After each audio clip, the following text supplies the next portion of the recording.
Tudo bem? Ok, tudo bem. Boa noite.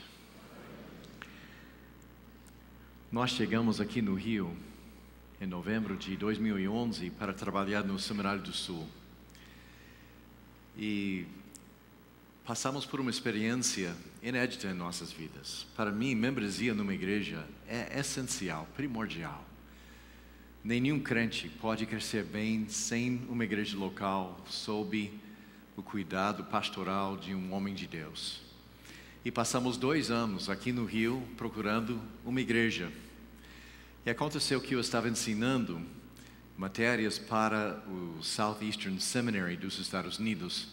Eu tive um aluno que chamou a atenção e nós fomos para visitar a igreja dele. Eu fiquei impressionado com a qualidade da exposição das mensagens dele.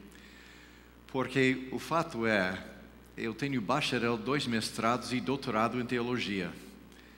E às vezes é um pouco difícil encontrar um pastor que pode realmente ministrar a palavra de uma forma que toca no coração. Mas quando eu estava ouvindo o pastor João Purim pregando a palavra e reconhecendo a qualidade do exegese e também das aplicações, isso chamou a atenção e nós viemos para cá para visitar. Se era a pregação de pastor Purim que trouxe a gente para cá, era essa própria igreja que nos manteve. Meu português de vez em quando acaba, né? A razão por que ficamos era por causa de vocês. Achamos essa igreja uma igreja amorosa, uma igreja forte na palavra, uma igreja de forte comunhão. E tomamos a decisão de nos tornar membros dessa igreja. E eu estou muito triste que Deus tem outros planos para nossas vidas hoje. Hoje à noite eu queria pregar sobre mãos no arado. E os sacrifícios que são implícitos, não somente na vida missionária, mas na vida cristã. E que quando nós nos tornamos discípulos do Senhor Jesus Cristo, nós somos chamados para sacrificar nossas vidas para Jesus Cristo. Mas, desde que o momento que o pastor deu o convite para eu pregar hoje à noite, eu estava trabalhando essa mensagem e aquele bloqueio, não deu.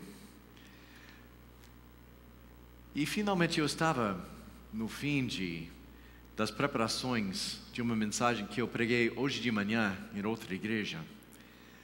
Eu senti Deus falando no meu espírito para ministrar aquela mensagem aqui em nossa igreja hoje de noite. Especialmente levando em conta que este mês é o mês da família. E como é importante até destacar este assunto tão precioso para nós, dedicando um mês inteiro para este assunto, porque se for um assunto que Satanás está atacando e muito, exatamente essa questão da família. E tem razão, porque biblicamente falando, a família é a pedra fundamental da igreja e da sociedade. E tem razão porque Satanás queria atacar a igreja, a família. Porque abalando sua família, ele não vai somente abalar a igreja, ele vai abalar a sociedade inteira, como nós estamos vendo hoje. E nós temos tantas pessoas dizendo tanta coisa, inclusive hoje nós temos um homem que se chama Pastor Batista, que está dizendo que Deus aceita homossexualismo. Normalmente precisamos aceitar os homossexuais sem arrependimento dentro de nossas igrejas. Meus amados, eu posso dizer para vocês que eu tenho tido um ministério muito precioso com mais que 13 homens homossexuais durante a minha vida. Eu me lembro uma vez, eu recebi, como membro da igreja em Roraima, um homem ativamente homossexual dentro da igreja. E ele perguntou se ele pudesse participar na igreja. Eu falei sim, se você está disposto para viver conforme o padrão de Deus. Infelizmente não deu certo, porque ele mesmo não aproveitou da graça de Deus e começou a assediar os adolescentes em nossas igrejas, em nossa igreja, inclusive meu próprio filho. E com tanto amor, chamei ele, sentei com ele, levei ele para meu lugar predileto para fazer ministério, na churrascaria.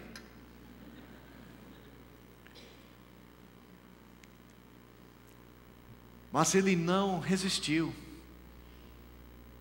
e saiu da igreja. E se você falar com este homem hoje, que cada vez que ele vem para o Rio, ele vem me visitar. Se você perguntar a ele, quem é Marquelas para você? Ele vai responder, ele é o único pastor que me amava.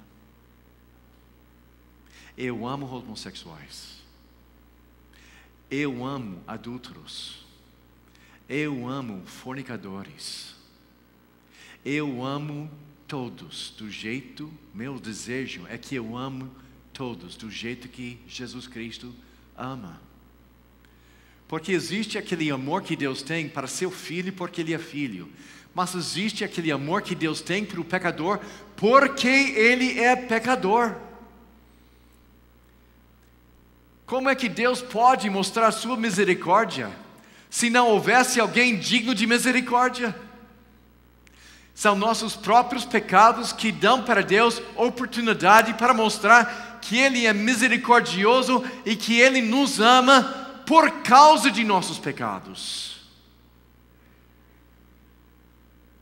Eu não quero focar no assunto de homossexualismo, porque Satanás não está somente atacando a família através deste assunto. Tem outros assuntos também que são igualmente problemáticos para nossas famílias. Quando nós pensamos na família e o padrão que Deus tem para com nossas famílias, por exemplo, abrem suas Bíblias no Evangelho de Marcos, capítulo 10, falando sobre a questão de divórcio.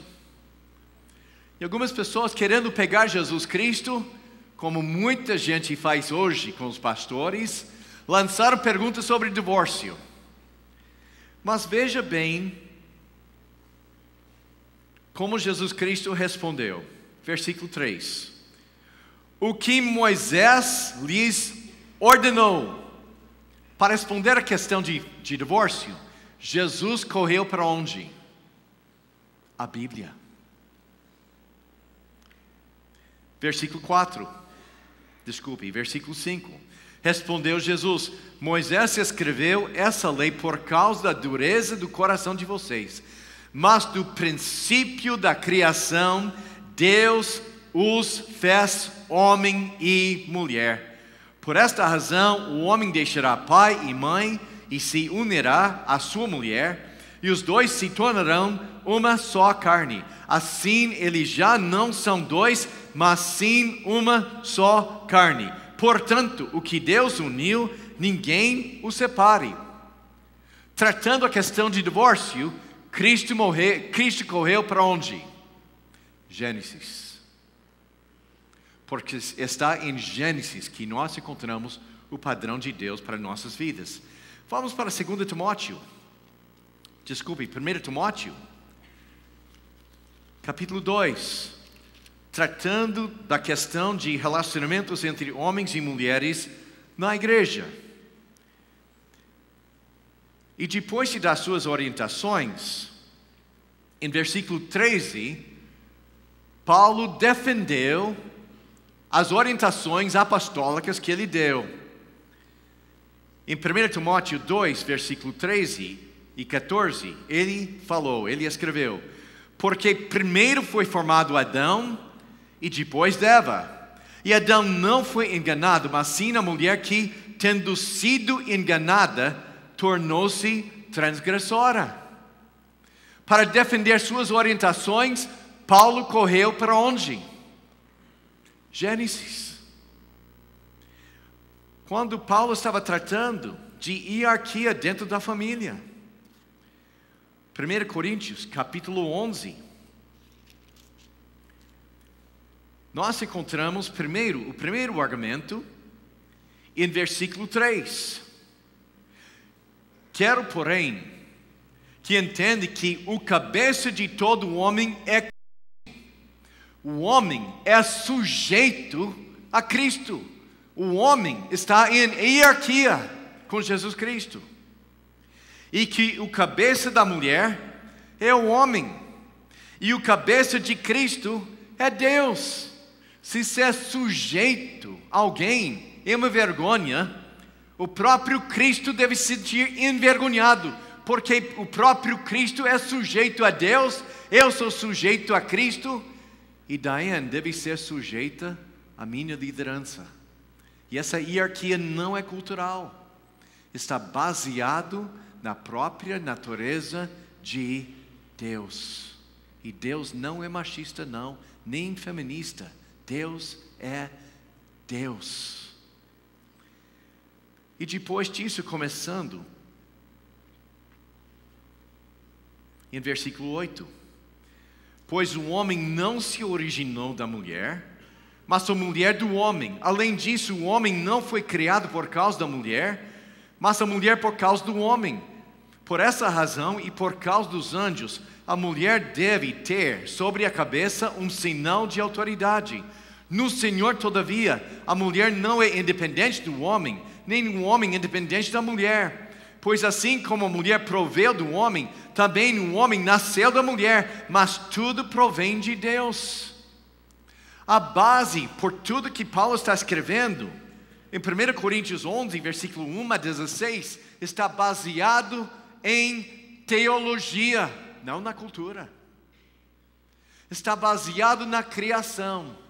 Na criação, Gênesis 1 e 2, nós encontramos o plano de Deus para o ser humano. E tudo que se desvia deste plano é pecado. Eu não gosto de usar muito o grego no púlpito, né? Uma vez, um professor meu falou que grego e hebraico são como cuecas, né? Você precisa pelo apoio, mas você não usa em público. Mas a palavra pecado em grego é hamartia. O verbo é harmartano. Sabe o que significa este verbo? Se desviar do alvo. Tudo que não atinge o alvo que Deus tem para nossas vidas é um desvio. É um desvio. E para entender o plano mais básico de Deus para nossas vidas, nós precisamos entender o projeto que Deus tem para nós. Então vamos, essa noite, olhar para Gênesis. Durante este mês de família, para verificar qual é o plano que Deus tem para nossas vidas. Em Gênesis 1, nós encontramos a visão panorâmica da criação do mundo inteiro. Começa e termina com as coisas mais importantes. Começa com Deus e termina com a criação do ser humano. E em versículo 26, nós encontramos essas palavras, começando em Gênesis capítulo 1, e vamos ler versículos 26 até o fim de 27. Então disse Deus: façamos o homem à nossa imagem, conforme a nossa semelhança. Domine ele sobre os peixes do mar, sobre as aves do céu, sobre os grandes animais de toda a terra, e sobre todos os pequenos animais que se movem rente ao chão. Deus criou o homem à sua imagem. A imagem de Deus o criou. Homem e mulher os criou. No início, em versículos 26 e no início de 27, ele usa a palavra ha-adam, o homem, no sentido do ser humano. O ser humano é o portador da imagem de Deus. Deus fez o ser humano para que qualquer criatura do universo, sejam os anjos do céu, sejam os animais da terra, qualquer coisa olhando para o seu casamento, homem e mulher, deve enxergar quem é nosso Deus. E Deus criou o ser humano em 2 formatos. E, gente, eu gostaria muito de explicar essas palavras aqui neste contexto. Homem e mulher os criou.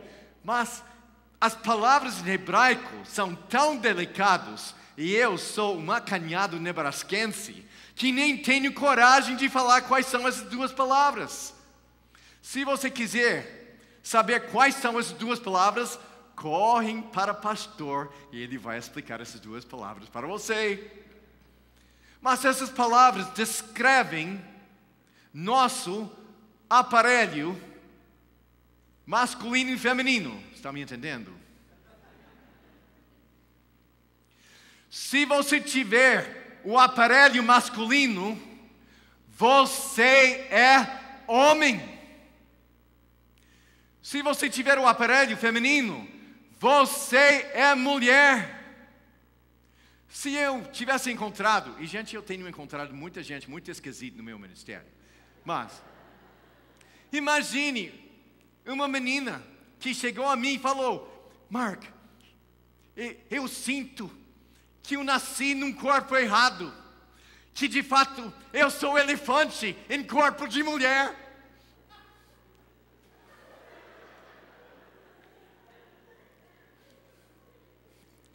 Vamos costurar o probosco de elefante no rosto dela para que ela possa ser elefante? Ou vamos mandar ela para receber um tratamento psicológico? Porque alguma coisa está pirada. Se seus cromossomos são XY, Deus colocou no seu corpo testosterona de forma tão forte que nenhuma mulher pode entender as forças que estão dentro de um homem. Se Deus colocou em você os cromossomos, não sei falar isso em português, XX, e gente, eu acho que isso explica muito, XX, né?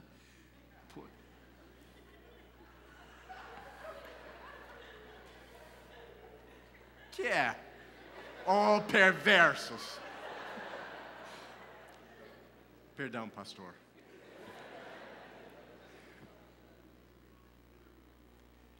Você tem uma combinação de hormônios tão poderosos que nenhum homem pode entender a força que está no seu corpo.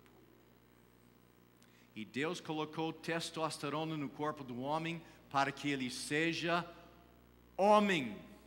E colocou aquele coquetel de hormônios que estão no corpo da mulher para que ela seja 100% mulher. E tudo que se desvia deste projeto é um desvio, é uma mentira. E o jeito que você foi criado, no momento de sua concepção, houve milhões de alternativas. E Deus escolheu exatamente aquele semente se tornar você. Mas você já notou que os homens e mulheres são diferentes. E não estou falando em corpos, estou falando como nós pensamos, como nós agimos. Um exemplo, ocitocina. Quantos de vocês já ouviram de ocitocina? Ocitocina é o hormônio social.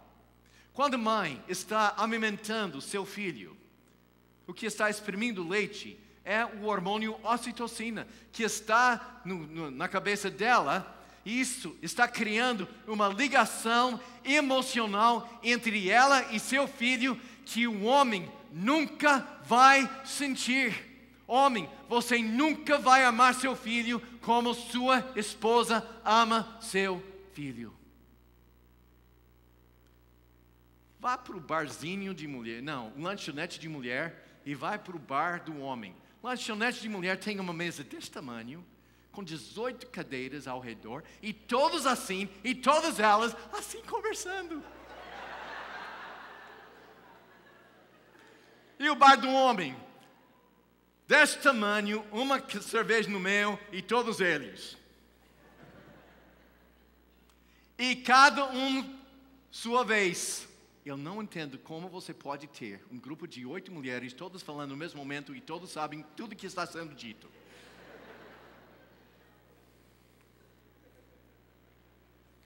Nós somos diferentes de propósito. Então, se nós somos diferentes, quem é o portador da imagem? É o homem ou a mulher? Os dois. Deus pegou aqueles atributos de guerreiro. Interessante, quando Deus está dizendo que Ele é nosso defensor, Ele se compara com o homem. Quando a Bíblia fala que Deus castiga, Ele se compara com o homem. Mas quando fala sobre a ternura de Deus, Deus se compara com mulher. E gente, não é que Deus é homem e mulher, tudo bem? Deus não é nem homem nem mulher. Deus é Deus. Mas Ele embutiu nos homens alguns atributos dele. E Ele embutiu nas mulheres alguns atributos dele. Para que quando você tem casamento, quando você junta homem e mulher, você tem a imagem de Deus. Você está vendo como o seu casamento é precioso? Deus fez casamento entre homem e mulher, conforme Efésios, capítulo 5, para mostrar o mistério do amor que Deus em Jesus Cristo tem para seu povo. Mas quando você está juntando homem com homem, mulher com mulher, você não tem imagem de Deus, não. Você tem desvio. A Bíblia fala que Deus é fiel com seu povo. Deus Pai tem aliança com seu povo Israel. Israel é esposo do Deus Pai. Jesus Cristo tem uma aliança com uma só esposa, a igreja. E nossos casamentos têm que refletir a fidelidade que Deus tem com seu povo. O plano de Deus é um homem e uma mulher para toda a sua vida. E o que se desvia deste plano é desvio. É desvio. Mas, Mark, Deus não perdoa? Perdoa. Gente, se existe uma pessoa aqui neste auditório hoje à noite que pode declarar que Deus perdoa, sou eu. Mas não vamos deturpar a palavra de Deus para justificar nossos desvios. Meu desvio não é coisa para defender, é coisa para confessar e pedir Deus me mudar. Eu quero confessar diante de vocês, eu sou mentiroso, eu sou ladrão, eu sou polígamo.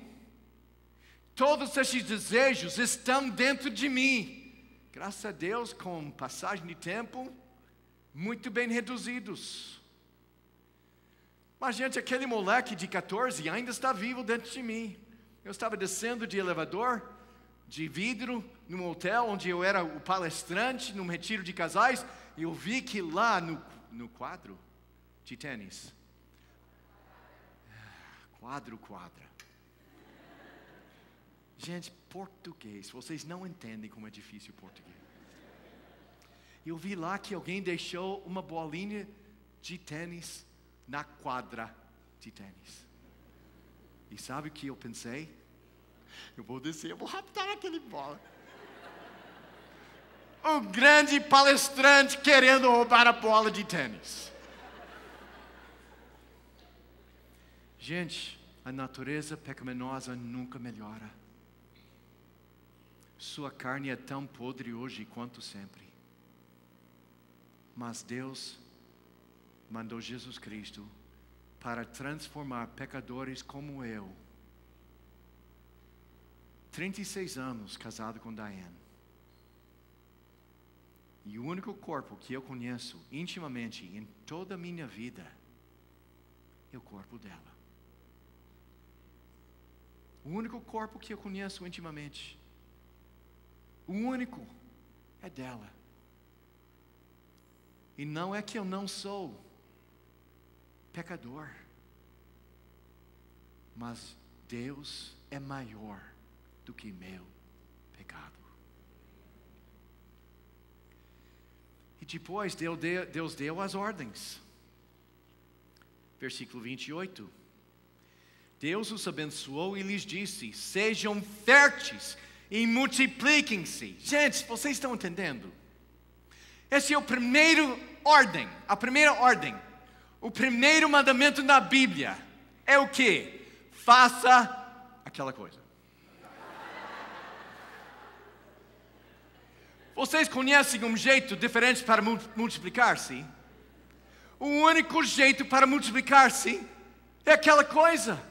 O primeiro mandamento na Bíblia é fazer aquela coisa. E como é que alguém pode dizer que Deus é contra o sexo? Deus é o autor de sexo, no lugar certo, com a pessoa certa, para os motivos certos. Mas o sexo também tem motivo. Sejam férteis, multipliquem-se. E hoje a sociedade está dizendo o quê? Se tiver filho, tenham poucos. Qual é o propósito de ser fértil e multiplicar-se? Para encher a terra. Encher a terra de quê? Mais imagem de Deus.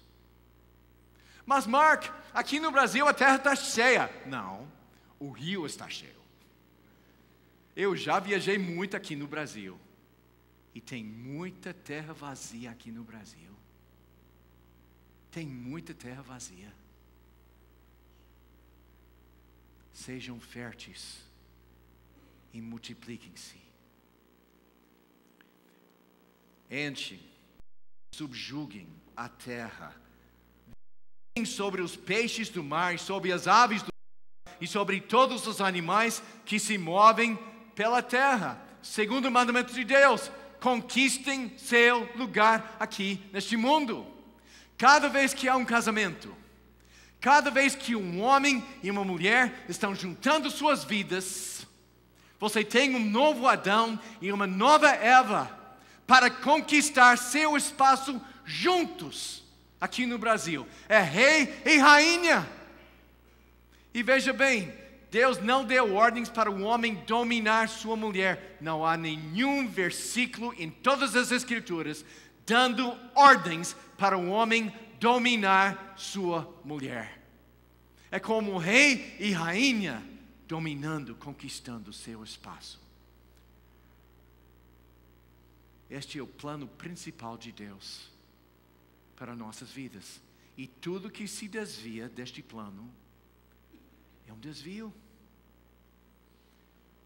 Você encontrou aqui em capítulo 1 essa ideia de hierarquia, que o homem é o cabeça e a mulher, em capítulo 1?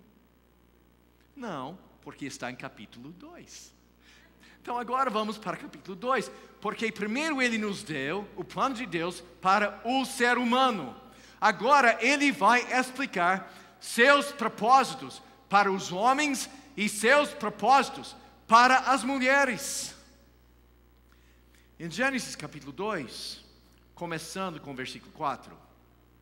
Esta é a história das origens dos céus e da terra no tempo que foram criados.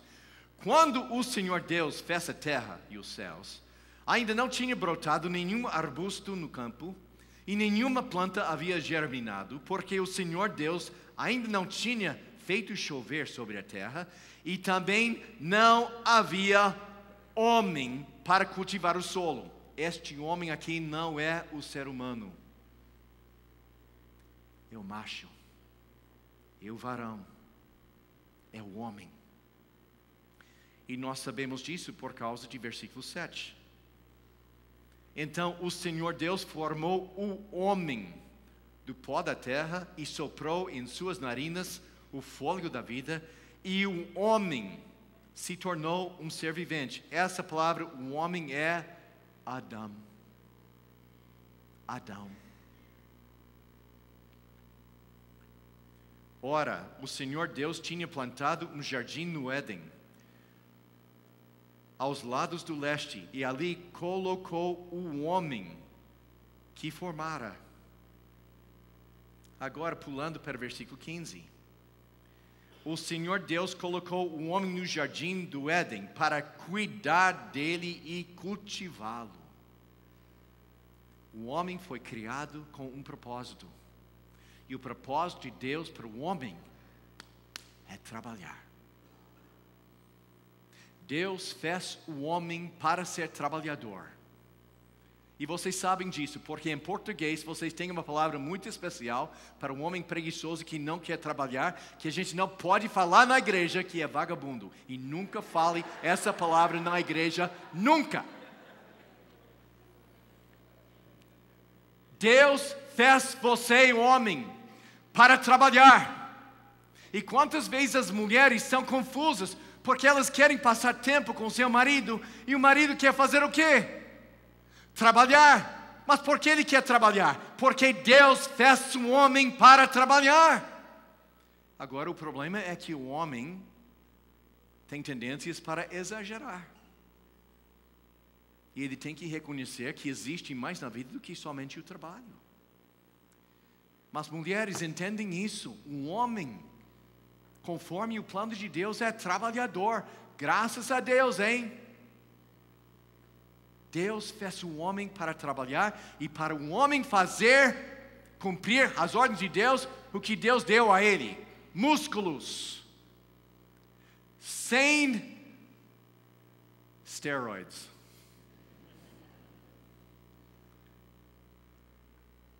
Se você colocar homem e mulher na academia juntos, mesmo regime, ele vai crescer músculos 3 vezes mais rapidamente que ela, e ela nunca vai chegar no nível dele. Porque Deus não fez ela por isso. Ela tem que falsificar os hormônios masculinos para crescer, e mesmo assim, ela não consegue se manter com um homem igual. Deus nos deu equipamento para trabalhar. Mas como em capítulo 1, ele também deu ordens. Versículo 16. E o Senhor Deus ordenou ao homem. Gente, este é o terceiro mandamento de Deus na Bíblia. Oh, eu adoro este mandamento. Coma. E não somente coma livremente. Infelizmente, naquela altura era salada de frutas. Mas, gente, vocês estão vendo a bondade de Deus nessas ordens?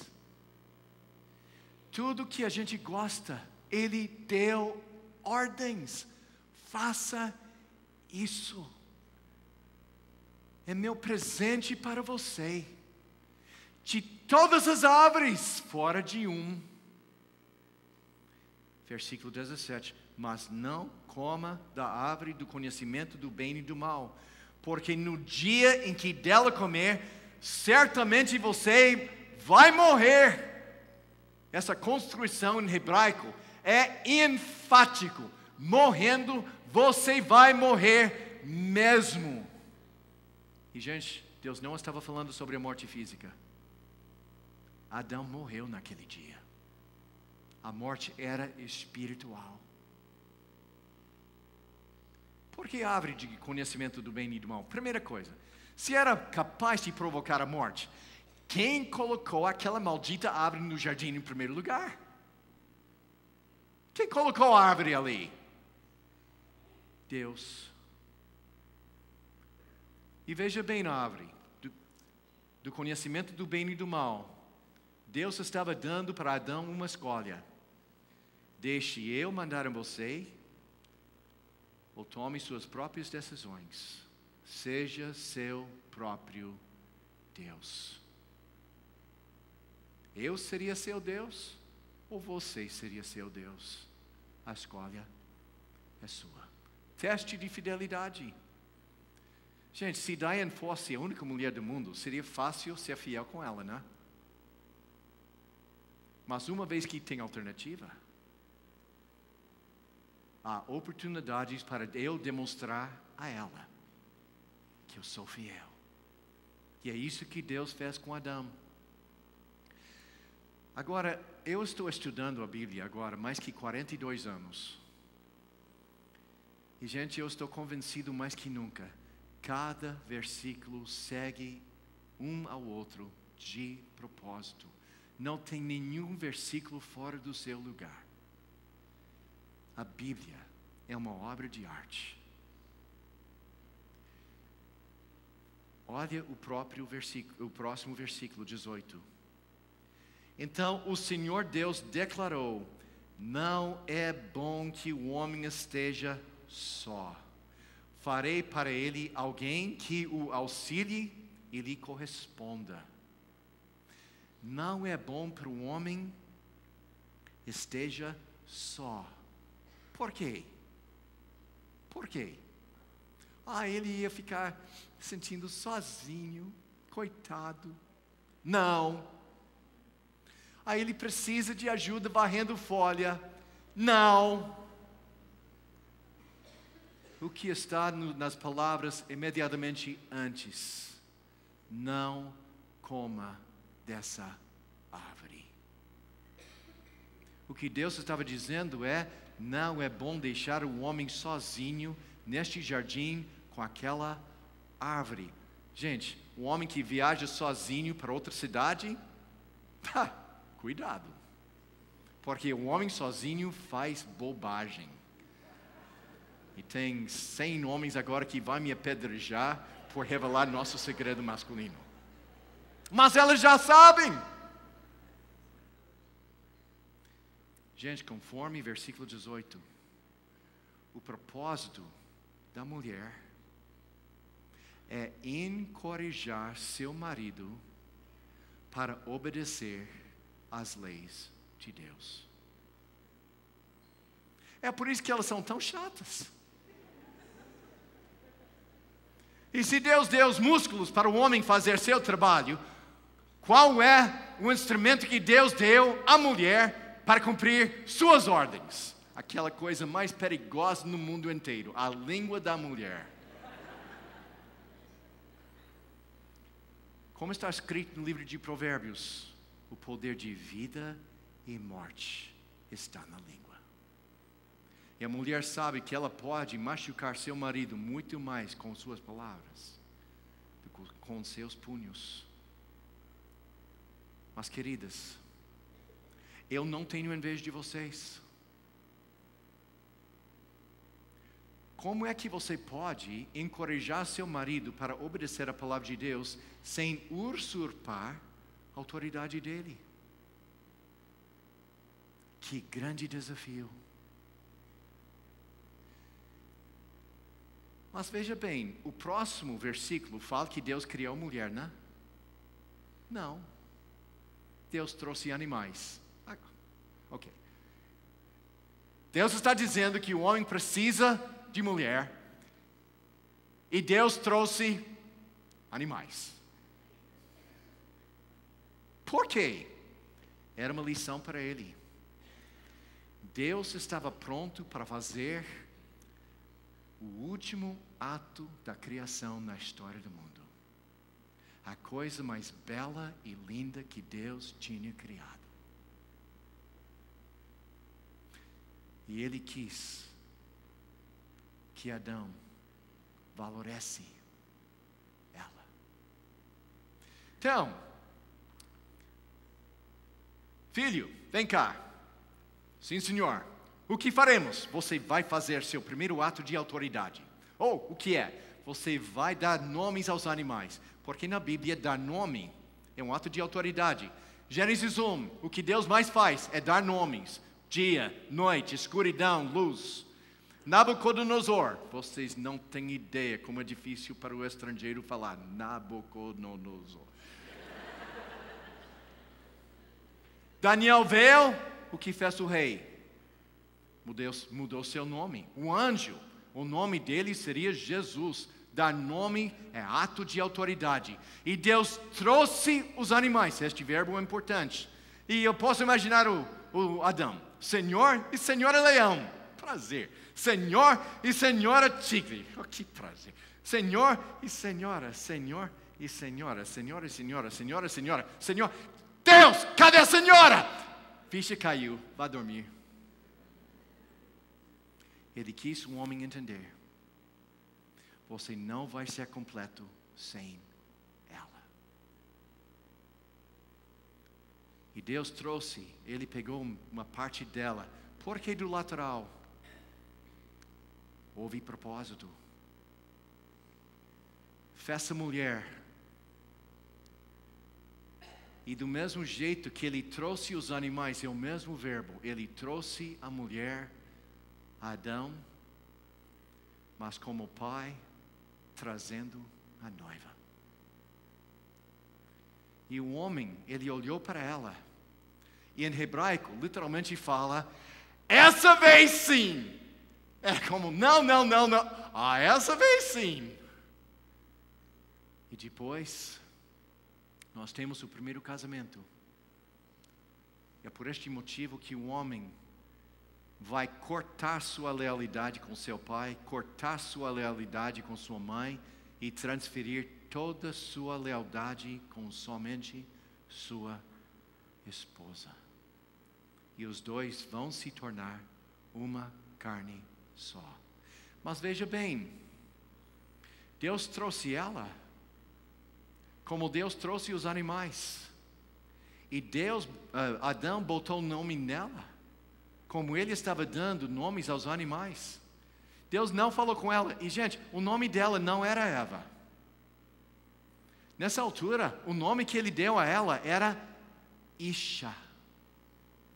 O nome original dela era Isha. Por que Isha? Ish é como em português, varão e veroa, né? Mesma raiz, forma masculino e feminino. Ish é o homem. Isha significa aquela coisa que corresponde a mim. Minha parceira, minha companheira. Essa vez, sim. Essa vez, sim. E é assim que nossos casamentos têm que funcionar. O homem trabalhando, a mulher encorajando, fortalecendo o seu marido, para os dois, como rei e rainha, pudessem conquistar seu lugar neste mundo e honrar Deus com suas vidas. Tudo que se desvia deste padrão é desvio, é hamartia, é pecado. Eu não tenho tempo hoje à noite. Normalmente isso são 3 horas de palestra. Estou tentando empacotar tudo e não vai dar certo. Capítulo 3 é como a gente estraga tudo. Como nós hoje estragamos nossos casamentos. E quem sabe daqui a um dia no futuro eu possa ser convidado de volta para ensinar aquela matéria. Seu casamento é importantíssimo. É o jeito de Deus mostrar-se neste mundo. Homem, Deus embutiu em você atributos que nenhuma mulher tem. Mulher, eu não entendo o feminismo. O feminismo está dizendo que para a mulher se sentir completa, ela tem que se tornar homem. Isso é a coisa mais anti-mulher que eu posso pensar. Seja mulher. Seja mulher. Não existe nenhuma coisa mais bela do mundo do que mulher. Você foi a última coisa neste mundo que Deus criou.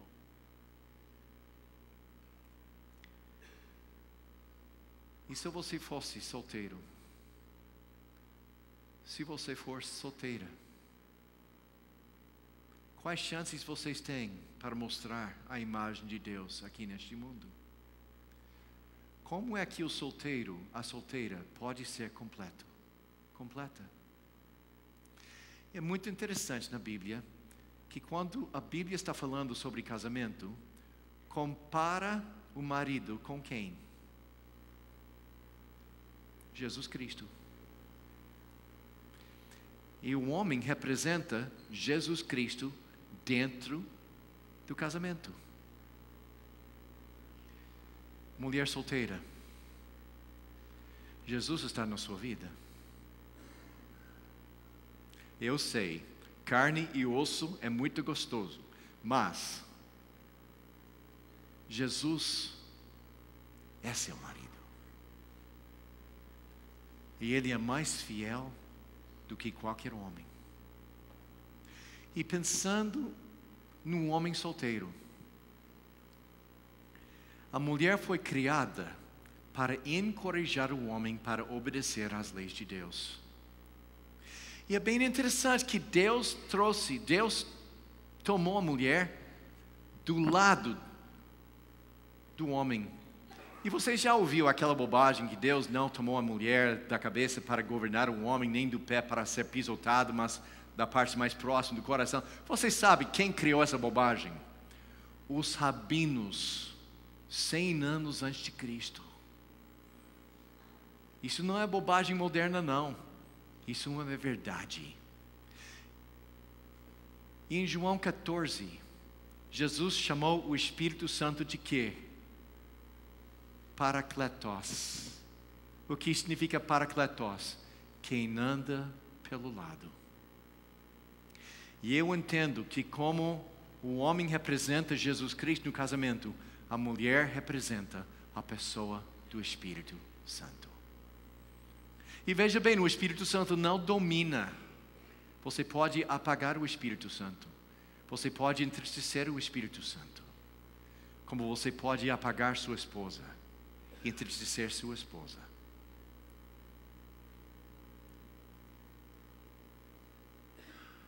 Um homem solteiro tem o Espírito Santo na sua vida.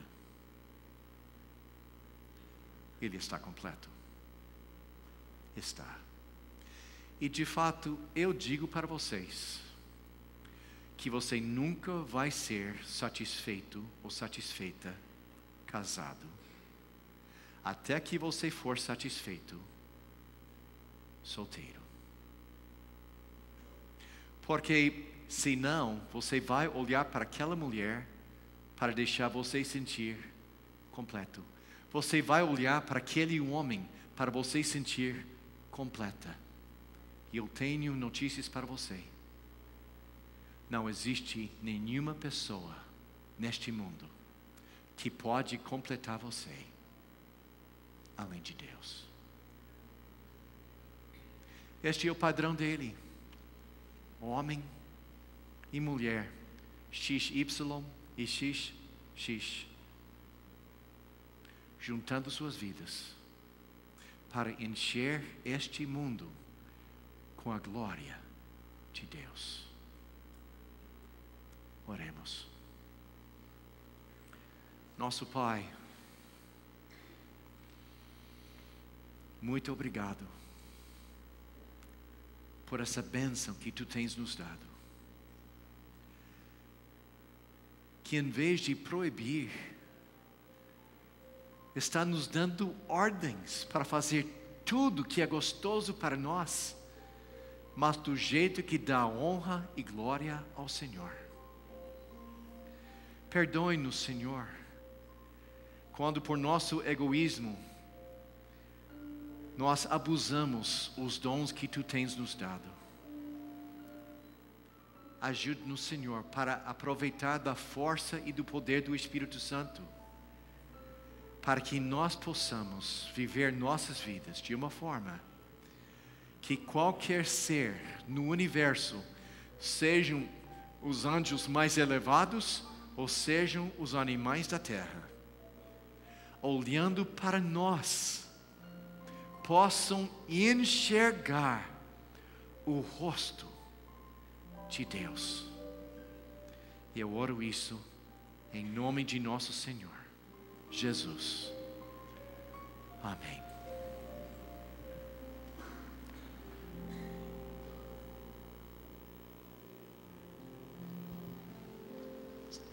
Eu não sei você, mas a sensação que eu fico é de que